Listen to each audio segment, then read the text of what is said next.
4.15 총선, 투쟁으로 승리를 쟁취해야 한다. 어제 이제 이 글을 딱 올렸는데 제목을 보고 많은 사람들이 뭐 지난번에 쓴 글을 왜 다시 올렸느냐라고 하시는 분들도 있더라고요. 제목이 좀 비슷하죠. 제목은 비슷한데 내용은 좀 다릅니다. 크게 5가지 얘기를 좀 해보려고 합니다. 최근에 약간 이슈가 됐는데 윤석열 경찰청장이 대선 후보 적합도에서 여론조사 2위를 했어요. 야, 이게 좀 특이하죠. 어떤 의미가 있는가 좀 살펴보려고 하고요. 두 번째로 설 직후에 여론조사 결과 정부, 그러니까 대통령과 민주당의 지지율이 크게 떨어졌습니다. 왜 떨어졌을까? 여기에 대해서도 한번 좀 분석을 해보려고 합니다. 그리고 나머지는 우리 이제 총선을 앞두고 우리가 이제 뭘 해야 될 것인가에 대해서 크게 3가지 얘기를 좀 해보려고 합니다. 첫 번째는 이번 총선이 어떤 총선인가? 이걸 좀 알아야 될 것 같아요. 그다음 두 번째로는 우리가 이제 투쟁을 잘 해야 된다는 것과 연대연합을 잘 해야 된다는 거, 이 2가지 얘기를 해보려고 합니다. 먼저 첫 번째 이제 윤석열 대선 후보 여론조사 2등의 의미를 한번 보자. 많이 보셨을 거예요. 황교안을 제치고. 네. 근데 1% 차이도 안 나요, 사실. 0.몇 % 차이 나더라고요. 어쨌든 2위가 됐는데 그 내용을 좀 살펴보니까 일단 지금 1위가 혹시 누군지 아세요? 네, 이낙연 총리가 압도적 1위를 하고 있어요. 30몇 % 정도 얻을 겁니다. 그리고 윤석열 총장이 10몇 % 이렇게 나왔어요. 네, 그러니까 사실 이낙연 총리, 전 총리죠, 이제. 이낙연 전 총리하고의 지지율 격차는 뭐 비교할 수가 없는 거죠. 근데 어쨌든 전혀 잡히지 않던 사람이 갑자기 2위로 껑충 뛰어 올랐다는 게 좀 신기한데 도대체 누가 지지를 했을까? 내용을 쭉 보니까 주로 자유한국당, 바른미래당, 뭐 또 뭐죠? 무슨 그쪽 류에 있잖아요. 우리공화당 뭐 이런 이쪽 지지자들이 주로 지지를 많이 했더라고. 몰표를 던져가지고 윤석열 후보가 갑자기, 그러니까 어떻게 된 거예요? 보수의 대표주자가 돼버린 거예요. 원래 보수의 대표주자는 황교안이었는데 황교안을 누르고, 물론 아직은 오차 범위 내에 있지만 윤석열 총장이 됐다라는 겁니다. 그래서 야, 이게 원래 대통령 꿈이 있었나? 라는 생각이 들더라고요. 그래서 찾아보니까 실제로 그런 프로젝트가 있었어요. 검찰 내에서 윤석열을 대통령 만들어보자라고 해서 대호 프로젝트라는 게 있었답니다. 그래서 이걸 생각해 보니까 그 지금까지의 윤석열이 검찰총장이 된 이후의 모습들이 하나로 딱 정리가 되는 거예요. 아, 이 사람이 지금 대통령 하려고 지금까지 이걸 해왔던 거구나라는 게 느껴지더라고요. 청와대를 막 공격을 해가지고 완전히 뒤흔들어 놓은 거잖아요. 그래서 보수의 어떤 대표주자로 딱 떠올랐고, 지금부터 이제 뭘 하면 됩니까? 가만히 앉아서 핍박만 받으면 돼요. 그래서 정권의 핍박을 받은 되게 그 정의로우나 외톨이 검사의 모습을 계속 보여주면 됩니다. 끝까지 버티면서 핍박만 받다가 임기 다 채우고 나와가지고 대통령 후보로 딱 등장하면 될 것 같잖아요. 그래서 이게 큰 그림을 좀 그렸구나 생각이 좀 들더라고요. 근데 그거 어차피 2년 후의 일이고 대선이 어떻게 될지는 아무도 지금 모르는 거잖아요. 대선보다 더 중요한 건 사실 총선입니다. 총선이 어떻게 정리되느냐에 따라서 대선도 판국이 완전히 달라지기 때문에 지금 총선에서 이 여론조사 결과가 어떤 의미를 갖는지 이걸 좀 살펴보는 게 더 중요하겠다 싶어요. 자, 일단 보면은 그 윤석열 후보가 보수 세력들에게서 압도적인 지지를 받고 있다는 게 좀 중요할 것 같습니다. 그래서 보수 적배 세력들이 윤석열을 지금 응원하고 있는 거다. 우리가 너를 지금 믿고 있다. 너만 믿고 있다. 더 강력하게 청와대를 지금 털어라. 이거 아니겠습니까? 청와대에서 뭐 추미애 장관이 아무리 너를 압박해도 흔들리지 말고 밀어붙여라. 당신이 지금 우리 대장이다. 이거를 좀 신임을 해준 거예요. 쉽게 말해서. 그 다음에 이제 두 번째로는 보수 적폐 세력들의 이제 구심이 돼버렸어요. 황교안이 더 이상 보수 세력의 구심점이 아니에요. 이제 윤석열이 구심점이 됐어요. 자, 이거 봅시다. 지금 총선을 앞두고 온갖 이상한 당들이 막 만들어지고 있죠. 통합신당이라는 당 아세요, 여러분? 도대체 통합신당이라는 말만 들으면 이게 진보인지 보수인지 전혀 감이 안 잡히죠. 지금 자유한국당하고 몇 개 모여가지고 만들려고 하는 당 이름이래요. 그 다음에 안철수 신당이라는 당이 있어요. 네. 어떻게 당 이름을 그렇게 지으려고 하는지 정말 전 상상이 안 가는데 아무튼 네, 거의 이제 초등학교 저학년 수준에서 나올 수 있는 네이밍 센스가 나왔어요. 안철수 신당이라는 것도 있고 막 지금 뭐냐 어떻게 하면 총선에서 한 표라도 더 얻어볼까 해가지고 합종 연행을 막 하고 있는 거예요. 근데 애초에 원래 구상은 자유한국당을 중심으로 해가지고 보수 세력들이 전부 다 통합하는 거였거든요. 보수 대통합을 하자라는 거였죠. 근데 이번에 국회에서 이제 선거법이 개정이 됐잖아요. 그래서 연동형 비례대표제가 됐어요. 이게 이제 뭐냐면 어떤 정당이든 3%만 얻으면은 국회의원 4명이 그냥 저절로 뿅 생기는 거예요. 그러니까 이거를 굳이 보수 대통합을 해가지고 하나의 정당으로 승부를 볼 게 아니라 쪼개가지고 3%짜리 정당을 한 5개 만들어 놓으면 거기서 벌써 국회의원이 20명이 생기는 건 아닌가 이렇게 생각할 수도 있는 거잖아요. 그러니까 애들이 이제 머리를 굴리는 거예요. 시뮬레이션 막 해보겠죠. 어떤 게 좋은가? 분열해서 나가는 게 좋을까? 하나로 뭉쳐서 나가는 게 좋을까? 열심히 머리 굴리고 있을 겁니다. 계속 뭘 돌리고 있을 건데 아무튼 어떤 상황이든 그러니까 보수 대통합을 하든 아니면 보수 소통합만 하고 쪼개져서 나가든 여기서 중요한 건 뭐냐면 보수 세력들이 한 목소리를 내는 거예요. 근데 문제는 지금도 보면 보수 세력들이 다 천차만별의 다른 목소리를 내고 있어요. 뭐 당면에서 박근혜만 놓고 봐도 박근혜 탄핵을 잘했니 못했니, 박근혜 사면을 해야 되니 말아야 되니 이걸 가지고도 서로 목소리가 하나로 뭉쳐지지가 않습니다.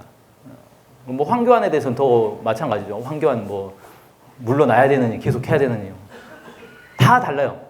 근데 유일하게 보수 적폐 세력들이 어떤 보수 적폐 세력들이든 유일하게 공통적으로 하는 얘기가 있습니다. 윤석열 수사 잘한다. 윤석열 응원하자. 안철수가 원래 외국에 있었잖아요. 갑자기 귀국을 해가지고 정치를 하겠다고 딱 하더니 와서 오자마자 하는 얘기가 윤석열 응원한다. 이 얘기를 딱 했어요.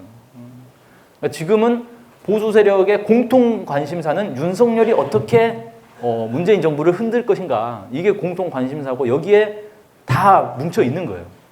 모두가 여기에서는 이견이 없는 거죠. 그래서 얘들이 통합을 하더라도 그렇고 통합이 안 되고 분열을 하더라도 어쨌든 하나로 보수 적폐라는 이 하나의 틀에서 움직여야 될 텐데 한 목소리를 내는 게 중요한데 한 목소리를 내게 할 수 있는 유일한 사람은 지금으로서는 윤석열밖에 없구나 이겁니다. 그래서 윤석열이 지금 보수 적폐 구심으로 떠오르고 있다라는 거죠. 그래서 지금 시기에 이 윤석열 퇴진 투쟁이 왜 중요한가를 이걸 통해서도 우리가 다시 한번 확인할 수 있다 이렇게 좀 보여집니다. 두 번째, 설 직후에 정부 여당의 지지율이 이제 팍 떨어졌어요. 자 봅시다. 이게 이제 대통령 지지도입니다. 41%예요. 41%면 언제가 41%냐면 이쯤에서 작년 9월, 10월 한참 그 조국 사태로 대통령 지지율 막 떨어질 때 그때예요. 그 이후 10월 이후로는 계속 다시 올라가가지고 안정세를 취하더니 다시 툭 떨어진 거예요 지금. 근데 갑자기 확 떨어졌죠. 자, 민주당 여당 지지율도 보면은 줄 가다가 여기서 푹 떨어졌어요. 34%까지 떨어졌네요. 34%는 그 전에 9, 10월 달에도 34%까지 떨어진 적은 없었어요. 상당히 많이 떨어진 거죠. 일주일 사이에 확 떨어졌는데 이게 설 지나고 나서 떨어진 거거든요. 그러면 설 전후로 무슨 일이 있었나라고 생각해 봤을 때 가장 먼저 생각할 수 있는 건 신종 코로나 바이러스죠. 네. 전염병이 막 돌아요. 이거 무조건 지지율 떨어지게 돼 있습니다. 이건 어떤 상황에서도 대처를 아주 잘해도 결국은 환자가 한 명이라도 있으면 사회가 불안정해지는 거잖아요, 사람들이. 그 뉴스 보면은 맨날 어디서 뭐 발병했네 막 이런 얘기 나오잖아요. 그럼 불안하면은 일단 정부에 대한 지지가 쉽게 마련이거든요. 그래서 이게 신종 코로나 바이러스가 정부 지지율을 떨어뜨리는데 영향을 줬겠다라고 이제 생각할 수는 있는데 이게 결정적 영향일까라는 생각은 좀 들어요. 왜냐하면은 실제 그 이제 여론조사를 하면 단순히 지지율만 조사하는 게 아니라 지지하는 이유 혹은 반대하는 이유도 다 조사를 한단 말이에요. 근데 거기에 이 방역 체계, 신종 코로나 바이러스 관련된 거에 잘했다라는 사람도 있고 못했다는 사람도 있는데 잘했다는 사람이 더 많았단 말이에요. 그리고 실제 저것만 가지고 여론조사를 해봐도 지금 정부가 대처를 잘하고 있다는 게 좀 더 많습니다. 그래서 저것 때문에 지지율이 그렇게까지 많이 떨어지나? 이건 좀 안 맞는 것 같다는 거죠. 그럼 뭘까? 지금 전국에서 가장 치열하게 붙고 있는 거는 뭐 신종 코로나 바이러스가 아니고 결국은 청와대와 검찰 사이의 대결, 이게 가장 첨예하지 않겠나 싶어요. 그래서 설 전후에 무슨 일이 있었나를 생각해 보면은 설 직전에 그 최광욱 청와대 비서관이 기소가 된 사건이 있었습니다. 전날이었을 거예요. 설 연휴 들어가기 전날. 근데 이 기소되는 과정이 좀 약간 특이했어요. 이게 이제 어쨌든 최광욱 그 청와대 비서관 그 혐의가 뭐냐면은 조국 전 장관이죠. 조국 전 장관의 아들을 자기 변호사 사무실에서 인턴으로 고용했는데 가짜였다. 인턴으로 고용 안 해놓고 인턴 고용한 것처럼 서류를 꾸며줬다라는 혐의로 기소를 한 거예요. 근데 이게 기소를 할 때 우리가 상식적으로 검사가 누구를 잡아다 기소를 하려면 이 사람을 조사를 해볼 거 아니에요. 불러다가 조사해보고 너 여기 죄가 맞구나 라고 해서 기소를 할 텐데 한 번도 조사를 한 적이 없단 말이에요. 당사자를 조사하지 않고 일단 기소부터 한 거예요. 그래서 일단 기소부터 하려고 딱 보니까 서울중앙지검장이 야 이건 일단 소환 조사를 해보고 기소 여부를 판단해야 되지 않겠냐라고 해서 기소를 반대를 했단 말이에요. 그러니까 담당 검사가 서울지검장의 결재 없이 자기가 그냥 기소를 해버린 거예요. 이게 절차상 문제가 있다라고 해가지고 추미애 장관이 이건 절차 문제가 있으니까 검찰의 이 기소 과정에 대해서 감찰을 해야 되겠다라고 얘기를 했어요. 법무부가 직접 감찰을 하겠다라고 했는데 그래서 설 직전에 이제 이 얘기가 딱 나오고 나서 설 기간 동안에 사람들이 이제 법무부가 검찰에 대해서 감찰에 들어가겠구나. 그래서 법무부와 검찰 간에 한바탕 이제 싸움이 벌어지겠구나라고 다들 생각을 했겠죠. 근데 설이 지나고 지금 일주일이 넘었어요. 아직까지도 감찰 얘기가 없죠. 감찰을 안 하고 있단 말이에요. 그럼 사람들이 어떻게 생각하냐면 이제 뭐 지켜보면 하겠지라고 생각하는 게 아니라 왜 감찰을 안 하지? 뭐 틀리는 게 있나? 이렇게 생각을 하게 된단 말이에요. 그러니까 검찰 내에서는 어떤 얘기, 언론에 이미 막 나오고 있는데 법무부가 검찰을 감찰하는 게 불법이다 뭐 이런 식의 직권남용이다 이런 식의 주장들이 막 나와버려요 이제. 그리고 또 무슨 사건이 있었냐면 그 추미애 장관의 아들이 수사에 들어갔어요. 아들이 뭐였죠? 휴가 갔다가 늦게 복귀했다고. 네, 그래서 검찰이 바로 수사에 착수를 해버렸어요. 네, 무섭죠. 네. 우리 깨끗하게 살아야 돼요. 그래 이게 뭐냐면은 법무부 장관 아들을 이제 건드리기 시작했다는 거 압박을 들어가는 거죠. 근데 이제 사람들이 생각할 때는 뭐냐면은 아들한테 무슨 문제가 있어가지고 검찰이 수사 들어가니까 놀래가지고 감찰을 못하는 거구나라고 생각해버린단 말이에요. 그러니까 이게 상당히 치열하게 붙고 있는 대결하고 있는 상황에서는 조금만 이 빈틈을 보여도 상대방이 막 치고 들어옵니다. 그러니까 한 발 물러서면 10발 물러서게 돼 있는 거예요. 그러니까 절대 이런 상황에서는 물러서면 안 되는 거죠. 무조건 전진밖에 없는 거예요. 그래서 이 이제 상황을 보면서도 지금 전국이 얼마나 첨예한가. 이게 낭떠러지 끝을 이렇게 걷고 있는 거예요. 발을 한 번만 잘못 디뎌도 낭떠러지 떨어질 수 있는 그런 상황이다. 작은 빈틈도 지금 여론조사 이렇게까지 지지율이 팍 떨어진 적이 거의 없었단 말이에요. 일주일 만에 이렇게까지 떨어질 수 있나. 이거는 조금만 우리가 실수를 해도 큰 이제 역공을 당할 수 있는 그런 전국이다라는 걸 우리가 좀 잘 알아야 되겠다 싶어가지고 좀 얘기를 드렸습니다. 자, 그러면 이제 총선 얘기를 좀 해볼게요. 그래서 이제 이 총선 이제 어떻게 해야 되겠는가. 일단 제가 처음 얘기하는 건 이번 총선을 선거로 보면 안 된다는 겁니다. 네. 뭐 총선이 선거지 뭔 선거가 아니냐라는 건데 지금 과연 보수 적폐 세력들은 이 총선을 선거라고 생각하고 대하고 있을까라는 생각을 해볼 필요가 있어요. 지금 상황은 이 총선 결과에 따라서 이 보수 적폐 세력과 촛불 세력이 죽느냐 사느냐에 사활이 걸린 문제다라는 겁니다. 보수 적폐 세력들 입장에서는 지금 기득권을 다 잃어버릴 상황이란 말이에요.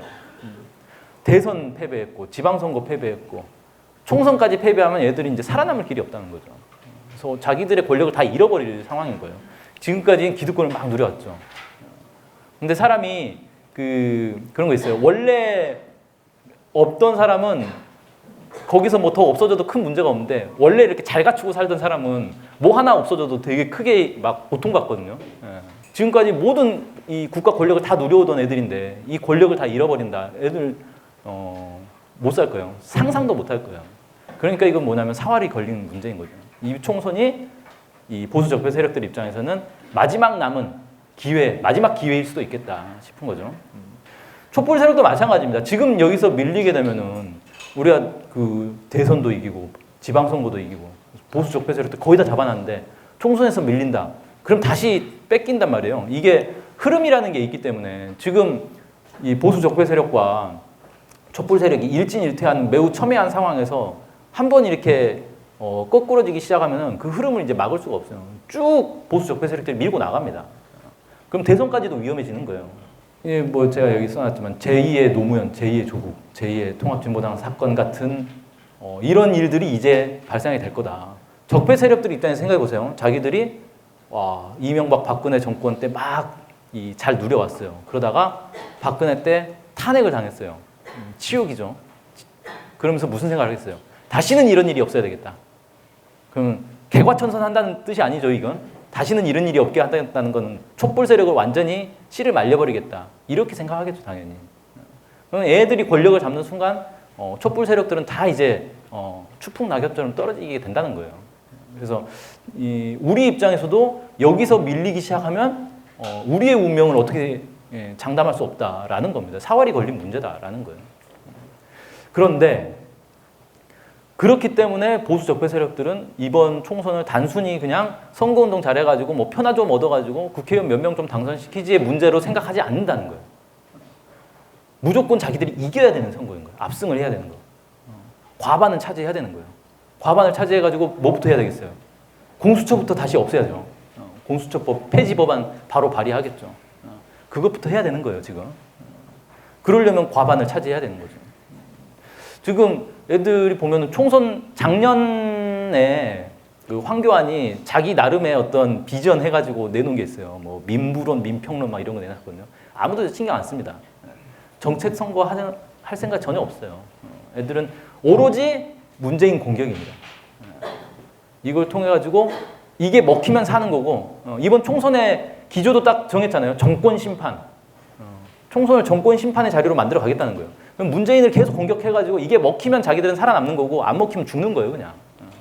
이 투쟁에 전념하고 있는 거다. 그러면 우리는 어떻게 해야 되겠어요? 우리는 얌전하게 정책 선거하고 우리 비전은 이런 겁니다. 이런 얘기하고 있으면 될 것 같아요.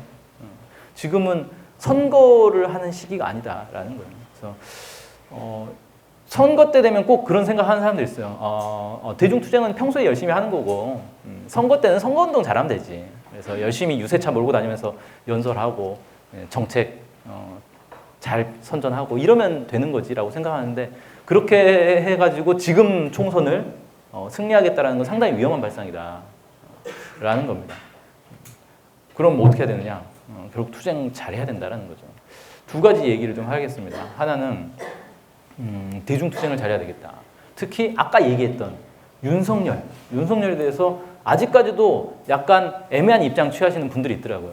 그럼 윤석열이 그래도 앞으로 잘하지 않을까? 뭐 이런 이제 그냥 아무 근거 없는 희망을 갖는 분들도 있고 또 어떤 분들은 야 그래도 대통령이 임명한 사람인데 윤석열을 비판하면 그게 결국 대통령을 비판하는 게 되는 거 아니냐. 윤석열을 공격하면 이게 대통령을 공격하는 꼴이 된다. 그러니까 윤석열을 좀 놔두자. 이렇게 얘기하시는 분들도 있더라고요. 근데 놔둔 결과가 어떻게 됐습니까? 지금 몇 달째. 청와대가 아주 그냥 그 뭐라 하죠? 벌집 쑤신 듯이 난리가 났잖아요. 놔두면 놔둘수록 점점 더 공격은 심해질 거예요. 윤석열 입장에서도 지금 이제 칼을 거둘 수가 없어요. 지금 칼 거두면 살아남을 것 같아요. 공수처 설치되면은 1순위란 말이에요. 누가 봐도 1순위잖아요. 자기는 무조건 공수처를 날려야 되는 상황이에요. 살아남기 위해서는. 그러려면 어떻게 해야 되겠어요? 자유한국당이 과반을 차지하게 만들어줘야 되겠죠. 지금 그 패스트트랙 사건으로 자유한국당 의원들 명줄을 딱 쥐고 있잖아요, 지가. 얘들 얘기하겠죠. 너네 빨리 과반 차지해가지고 공수처 없애라. 안 그러면 너네 다 기소하겠다. 이렇게 나오겠죠. 그렇기 때문에 지금 윤석열 입장에서는 지금 자기 사활이 걸린 문제고 이제 와서 칼을 거둘 수 없고 무조건 청와대가 무너지느냐 내가 무너지느냐 둘 중 하나 끝까지 가는 거예요. 이런 상황에서 야 윤석열은 그냥 놔두고 이런 아니란 자세로는 지금 전국을 대체할 수가 없다라는 겁니다. 그래서 지금 이미 윤석열은 보수의 대표 주자가 돼버렸어요. 뭐 조만간 자유한국당 당대표를 할지도 모를 사람이 돼버렸어요. 물론 검찰총장하고 있는 동안에 안 되겠죠. 근데 사실상 지금 이미 정신적 지주가 돼버린 거잖아요. 보수 적폐 세력들에. 여기에 우리가 힘을 집중해야 되겠다라는 겁니다. 그다음에 또 하나는 정부 여당도 안일한 자세를 가지면 안 된다. 안일한 자세 가졌다가 지금 서울 직후에 지지율이 팍 떨어진 거잖아요. 그래서 무슨 검찰, 감찰이 무슨 행정 조치하는 그 정도로 생각하면 안 된다. 이건 투쟁이다. 보수 적폐 세력들과 사활을 건 투쟁이다라는 생각을 가지고 그런 자세로 돼야 된다라는 겁니다. 그래서 뭐 보수 적폐들의 눈치 보고 조중동에서 뭐라고 할지 걱정하고 이럴 때가 아니다라는 거죠. 마지막으로는요. 촛불은 단결해야 된다라는 얘기를 하겠습니다. 이 얘기는 단결이 잘 안 되고 있기 때문에 얘기를 하는 거죠. 과거 사례를 좀 볼게요. 통합진보당 경선 부정 사건, 야 진짜 오래된 사건입니다. 이게 벌써 8년 된 사건이에요. 기억나시나요? 네. 이때는 2012년이었습니다. 네, 4월달에 총선이 있었죠. 총선에서 이 야권 연대가 잘 돼가지고 통합진보당이 13석을 얻었어요. 진보 정당 역사상 가장 많은 의석을 차지한 때였습니다. 그 전에 이제 통합진보당이 어떻게 탄생했는가 놓고 보면은 민주노동당과 국민참여당과 그다음에 진보신당의 탈당파들이 모여가지고 새 그룹이 이렇게 만든 당이에요. 그래서 통합진보당이 만들어진 건데 여기서 13명이나 되는 의원을 딱 배출을 했는데 문제는 대부분이 민주노동당 출신자들이 의원이 된 거예요. 나머지 국민참여당 계열. 국민참여당이 뭐냐면은 그 유시민이 만든 정당이에요. 여기랑 그 진보신당에서 이제 나와서 이렇게 결합한 이쪽 출신들은 거의 당선이 못 됐어요. 그러다 보니까 어떻게 됐어요? 불만이 쌓이겠죠. 그래가지고 어떻게 했냐면 이 당선된 사람들이 사실 당내 경선에서 부정을 저질렀다. 부정을 저질러가지고 자기들이 후보가 돼가지고 당선이 된 거다. 라고 폭로를 해버린 거예요. 그럼 그 폭로가 사실이었냐라고 놓고 보니까 나중에 이제 검찰 조사에서 다 드러났죠. 사실은 이 국민참여당 출신들이 대거 부정을 저질렀는데 자기들의 부정을 감추기 위해서 그걸 뒤집어 씌웠던 거란 말이에요. 검찰에서 조사를 딱 들어가 보니까 그때 이제 타겟이 됐던 그 이석기 의원, 김재현 의원은 혐의점을 못 찾아가지고 기소를 못했어요. 그리고 국민참여당계 오히려 그 먼저 공격했던 그 사람들은 증거들이 막 너무 쏟아지니까 결국 구속이 돼버렸죠, 이 사람들이. 그래서 그때 20명 정도가 구속이 됐는데 대체로 이제 이쪽 국민참여당 쪽에서 이 선거운동했던 이 사람들이 이제 대거 구속이 되는 상황이 발생했어요. 그러니까 결과적으로 그렇게 됐는데 그건 한참 뒤의 일이고 처음 사건 터졌을 때는 완전히 그 민주노동당 출신들이 다 죽일 놈이 돼버린 거죠. 그래서 모든 언론, 뭐 정치계, 뭐 여당, 야당 가릴 것 없이 다 비난을 막 퍼부었단 말이에요. 그래서 고개를 들고 다닐 수 없을 정도로 만들어 버린 거예요. 그렇게 해가지고 결국 어떻게 됐느냐? 2012년이 4월 달에 총선이 있었고 12월 달에 대선이 있는 해였어요. 매우 중요한 해였던 거죠. 여기서 이제 이명박 정권에서 이제 정권 교체를 하느냐 마느냐의 이제 기로에 있던 해였단 말이에요. 근데 이때 총선에서 야권 연대를 해가지고 상당히 성과를 봤죠. 진보 정당이. 그래서 대선에서도 야권 연대를 하면 어떤 이제 변수가 발생할지 모르는 상황이었어요. 그때 당시에 민주당은 약간 질이 멸렬을 할 때였어요. 그래서 민주당 자체의 힘으로는 정권 교체하기는 어려운 때였던 거고. 그래서 야권 연대를 다들 기대하고 있었는데 갑자기 이 경선 부정 사건이 터지면서 통합 진보당이 막 이 공격이 쏟아지니까 민주당에서 저기 우리는 관계 없는데요라고 딱 선을 그어버린 거예요. 야권 연대 안 할 거예요. 이렇게 돼버린 거예요. 괜히 야권 연대 해가지고 우리한테 불똥 튀네 이렇게 된 거죠. 그렇게 해가지고 완전 통합진보당은 이제 그 박살이 나고 있는데 다 등을 돌린 거예요. 괜히 저기 도와줬다간 우리도 피해 보겠다 이런 식으로 돼버린 거죠. 그렇게 해서 결국 어떻게 됐냐? 야권연대 파괴된 거예요. 대선 때 야권연대 꺼내지도 못했어요. 그때 제가 그 통합진보당 이제 그 선거 캠프에 있었는데 통합진보당 입장에서는 민주당이 부담스러워하니까 아예 연락조차 안 했어요. 민주당 쪽에서도 괜히 뭐 손 잡고 이래봐야 자기들한테 표가 안 될 것 같으니까 연락조차 안 하고. 근데 비공식적인 통로를 통해서 계속 접촉을 하더라고요. 너네 후보 사퇴 안 하니? 후보 사퇴 언제 할 거야? 계속 물어보더라고요. 그러니까 야권 연대는 못 하는 거예요. 손은 못 잡는데 대신 좀 사퇴해 줬으면 좋겠는데 자기들한테 표 오게 이런 생각을 하고 있더라고요. 그러니까 그때 당시에 저 사건이 없었고 야권 연대가 잘 됐으면 박근혜가 당선 안 될 수도 있는 상황이었던 거죠. 근데 탄압이 딱 집중되고 공격이 집중되는데 검찰 언론에서 막 떠들고 저 때는 뭐 진보 언론들조차 다 공격을 했어요. 왜 그랬는가? 그냥 통합진보당도 아니고 통합진보당 내에 민주노동당 출신들, 이른바 당권파라고 하는 거기가 싫은 거예요. 싫으니까 여기에 그냥 진보고 보수 간에 아이 잘 됐다, 이번에 잘 걸렸다 라는 식으로 막 공격을 해버린 거예요. 같은 어떻게 보면 이제 범, 진보, 민주, 개혁 세력들 안에서도 서로 자기 편, 내 편 나눠가지고 너네가 잘 되면 우리가 배가 아프고 너네가 못 되면 우리가 깨고소하고 이런 분위기가 있었던 거죠. 그 다음에 2018년도 지방선거 때 있었던 일이죠. 이재명 지금 이제 경기도지사입니다. 각종 의혹 사건들이 있었어요. 근데 그 이재명과 관련한 의혹들은 사실 그 훨씬 전부터 오랫동안 정말 많이 쏟아져 왔었어요. 근데 2018년도에 저게 대대적으로 부각된 건 뭐 때문이냐면 민주당 내에서 부각을 시킨 거예요. 그러니까 보수 적폐 세력들이 이재명 공격하는 거야. 뭐 쟤네들은 원래 싸우는 관계니까 당연하지라고 생각하는데 민주당 내에서 그때 그 경기도지사 경선으로 나왔던 전해철 후보가 그 고발까지 해버렸단 말이에요. 그러니까 검찰을 끌어들인 거죠. 쉽게 말해서 같은 당의 동료를 검찰한테 그냥 팔아넘긴 거예요. 그런 일까지 벌어졌기 때문에 저게 크게 부각이 될 수 있었던 거죠. 근데 나중에 어떻게 됐어요? 이재명 지사와 관련해서 대표적인 그 의혹들 있잖아요. 그 김부선 배우와의 불륜 사건. 검찰에서 조사했는데 혐의점을 아무것도 못 찾아가지고 결국 기소를 안 했어요. 그 다음에 또 뭐 있었죠? 해경궁 김씨 그 개정 사건. 그거 아세요? 그 사건도 그 난리를 쳤는데 결국은 증거를 아무것도 못 찾아가지고 검사가 기소를 못 했어요. 그 다음에 그 형 정신병원 강제 입원 사건. 이거는 기소를 하긴 했는데 1심, 2심에서 다 무죄가 나와버렸어요. 그러니까 온갖 의혹들은 쏟아졌지만 정작 파헤쳐 보니까 실체가 없는 거예요, 의혹들이.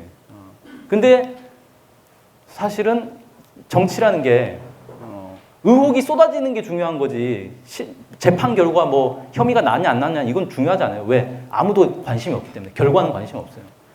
처음에 공격만 열심히 하면 그걸로 끝인 거예요. 나중에 결과야 뭐 아니면 말고 식인 거예요.